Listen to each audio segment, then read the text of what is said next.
Bonjour à tous, on se retrouve pour une nouvelle présentation d'un smartphone. Aujourd'hui le Meizu M3 qui est un nouveau modèle de chez Meizu, un téléphone entrée de gamme qui remplacera tout bêtement le M2 et ça on pourra en parler tout à l'heure avec le design. Et on va commencer donc par la boîte pour voir un petit peu ce que Meizu nous fournit. Alors, une boîte au format tout à fait standard. On retrouve ici l'adaptateur pour ouvrir l'emplacement carte SIM. À l'intérieur, on retrouve un manuel d'utilisation. On retrouve un chargeur qui fait à ma connaissance 1,5 ampères. Alors, je vérifie ça.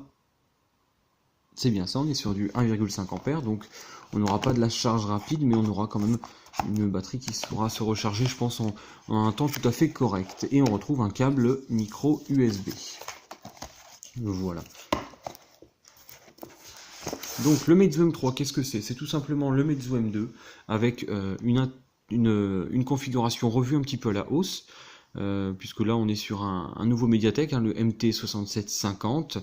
Et voilà, sinon globalement même le design il est quasiment identique, si ce n'est qu'on est sur du 5 pouces. On est vraiment quasiment sur la même chose que le Meizu M2.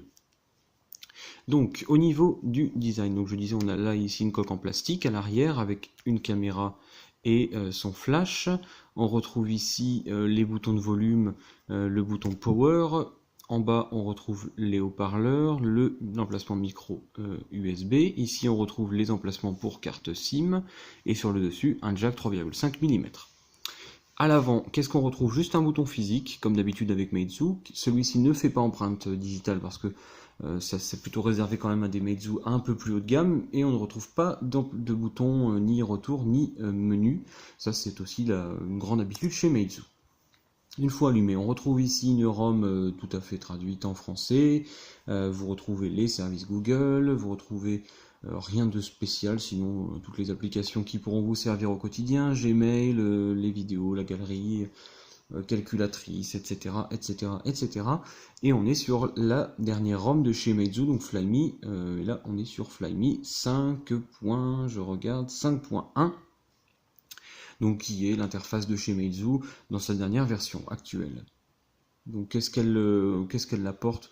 Finalement pas grand chose, c'est surtout de l'habillage et quelques petites spécificités, quelques petites modifications, encore avec ces raccourcis par exemple. Je ne sais pas si je vais dans les messages et que je veux faire un retour, je presse tout simplement là-dessus. Si je reste appuyé là-dessus, par exemple, j'aurai, bon là dans le cas présent c'est une sorte de Siri, donc c'est-à-dire un assistant vocal, mais vous pourrez tout simplement éteindre l'écran si vous restez appuyé. Et voilà, tout est basé un petit peu là-dessus, sur des raccourcis, et vous avez un raccourci comme ça, si vous voulez voir toutes les applications qui sont lancées en même temps, vous tout simplement vous glissez votre doigt vers le haut. Voilà, tout bêtement. Alors, au niveau des performances, on va regarder un petit peu. Alors, avec Antutu, on est sur un score à quasiment 38 000 points. C'est un score d'entrée de gamme, ce téléphone reste de toute façon un téléphone entrée de gamme et c'est le plus abordable de chez Meizu, donc c'est un téléphone qui sera vraiment fait pour des petits utilisateurs, même si sa configuration est plus que suffisante pour utiliser votre téléphone dans des utilisations type internet ou réseaux sociaux, etc. Donc on est en dessous d'un petit peu tout forcément, puisqu'on est sur un téléphone très entrée de gamme.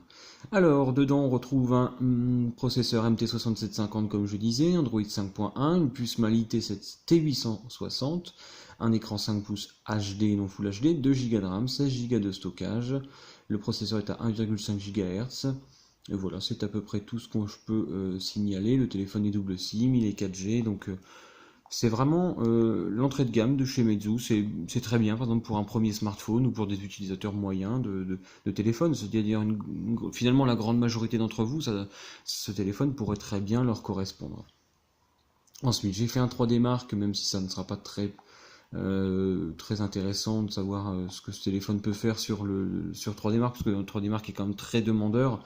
On est sur un score de 251 points, ça peut paraître ridicule, mais ça suffira largement pour la grande majorité des jeux, si ce n'est peut-être des jeux un peu techniques ou qui demandent beaucoup sur la puce graphique, mais si vous jouez à Candy Crush ou des choses comme ça, ou même Clash of Clans, voilà, ça ira très bien, il n'y aura pas de problème là-dessus. Ensuite, on va regarder une vidéo, voir un petit peu la qualité de l'écran. J'ai quand même regardé par contre si la luminosité est bien à fond. Voilà, je me disais aussi qu'elle ne l'était pas. Voilà. Voilà, c'est parti.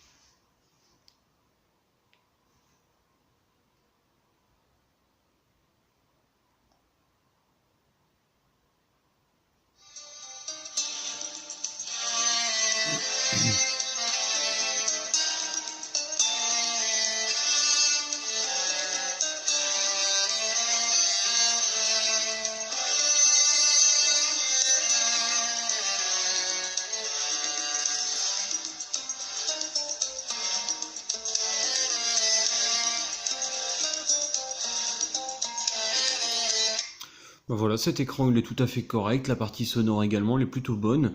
Euh, il y a peut-être un léger voile blanc quand même, je dirais, sur l'écran, même quand on le positionne comme ça. Il y a un léger voile blanc, après ça reste quand même limite, et ça reste surtout normal aussi pour un téléphone à ce tarif-là. Les Meizu de toute façon, comme les Xiaomi, que ce soit le Redmi 3 ou ce Meizu M3, puisque finalement ce sera les deux concurrents majoritaires, ce sera le Meizu M3 et le Redmi 3. Ces appareils-là en général sont bons, il n'y a pas de reproche particulier à leur faire. Après on aimera ou on n'aimera pas Flyme par exemple, mais c'est une interface qui s'est grandement améliorée avec le temps et qui est assez personnalisable, vous voyez avec l'application de thème par exemple. Donc même si vous n'aimez pas l'interface, je pense que vous ferez très bien à l'usage au quotidien. Donc c'est un téléphone que je ne peux que vous recommander, puisque à ce tarif-là, autour des 160 euros, il est dans ce qui se fait de mieux. Et il sera assez difficile de détrôner un appareil comme celui-ci, qui est quand même plutôt bon sur sa partie multimédia globalement, que ce soit en photo, en son ou en vidéo. Voilà, moi je vous dis à bientôt pour une prochaine vidéo.